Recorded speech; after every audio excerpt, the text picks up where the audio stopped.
IPL ടീമായിരുന്ന Kochi Tuskers കേരളയ്ക്ക് 538 കോടി രൂപ നൽകാൻ BCCIയോട് ബോംബെ ഹൈക്കോടതി നിർദ്ദേശിച്ചു. വീഡിയോയിലേക്ക് കടക്കുന്നതിന് മുൻപായി ഇതുപോലുള്ള ക്രിക്കറ്റ് വാർത്തകൾക്കായി ഈ ചാനൽ മറക്കാതെ സബ്സ്ക്രൈബ് ചെയ്യൂ.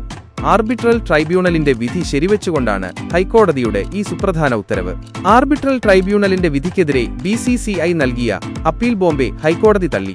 വിധി പ്രസ്താവിച്ച ജസ്റ്റിസ് RI ചാഗ്ല ചൂണ്ടിക്കാട്ടിയത് ആർബിട്രേറ്ററുടെ തീരുമാനത്തിൽ കോടതിക്ക് അപ്പീൽ അതോറിറ്റിയായി പ്രവർത്തിക്കാൻ കഴിയില്ല എന്നാണ്. ഈ വിധി കൊച്ചി ടസ്കേഴ്സ് കേരളയ്ക്ക് വലിയ നിയമപരമായ വിജയമാണ്.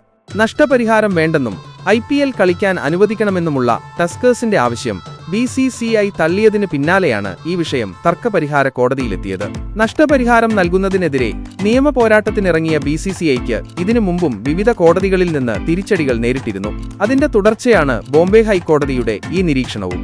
IPLൽ ഒരു സീസൺ മാത്രം കളിച്ച ടീമിനെ കരാർ ലംഘനം ആരോപിച്ച് 2011 BCCI IPLൽ നിന്ന് പുറത്താക്കി. BCCIയുടെ ഈ തീരുമാനത്തിനെതിരെ ചില ബോർഡംഗങ്ങൾ അന്ന് തന്നെ രംഗത്തെത്തിയിരുന്നു. എന്നാൽ ഇതൊന്നും വകവയ്ക്കാതെയായിരുന്നു അന്നത്തെ പ്രസിഡന്റ് ശശാങ്ക് മനോഹറിന്റെ തീരുമാനം. IPL പ്രവേശനത്തിന് ടസ്കേഴ്സ് നൽകിയ 156 കോടി രൂപയുടെ ബാങ്ക് ഗ്യാരണ്ടി തുക BCCI ഏകപക്ഷീയമായി ഈടാക്കിയതോടെയാണ് പ്രശ്നങ്ങൾക്ക് തുടക്കം. 6 മാസത്തിനുള്ളിൽ പുതിയ ഗ്യാരണ്ടി നൽകാനുള്ള നിർദ്ദേശം പാലിക്കാൻ ടസ്കേഴ്സ് വിസമ്മതിച്ചതോടെ കരാർ ലംഘനത്തിന്റെ പേരിൽ 2011 സെപ്റ്റംബറിൽ ടീമിനെ പുറത്താക്കുകയായിരുന്നു. തുടർന്ന് 2012 BCCIയും കൊച്ചി ടസ്കേഴ്സ് മാനേജ്മെന്റും തമ്മിലുള്ള മധ്യസ്ഥ ചർച്ചകൾ ആർബിട്രൽ ട്രൈബ്യൂണലിൽ ആരംഭിച്ചു. കൊച്ചി ടസ്കേഴ്സ് മാനേജ്മെന്റിൽ rendezvous sports world, RSW, cricket private limited, KCPL എന്നിങ്ങനെ 2 കക്ഷികളാണ് ഉണ്ടായിരുന്നത്. 2015 KCPLന് 384 കോടി രൂപയും RSWന് 153 കോടി രൂപയും നൽകാൻ ആർബിട്രൽ ഉത്തരവ് വന്നെങ്കിലും BCCI അത് അംഗീകരിക്കാൻ തയ്യാറായില്ല.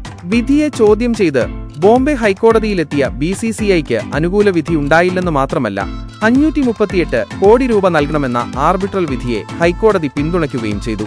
ഏതായാലും BCCIയെ സംബന്ധിച്ചിടത്തോളം ഇത് തിരിച്ചടി തന്നെയാണ്.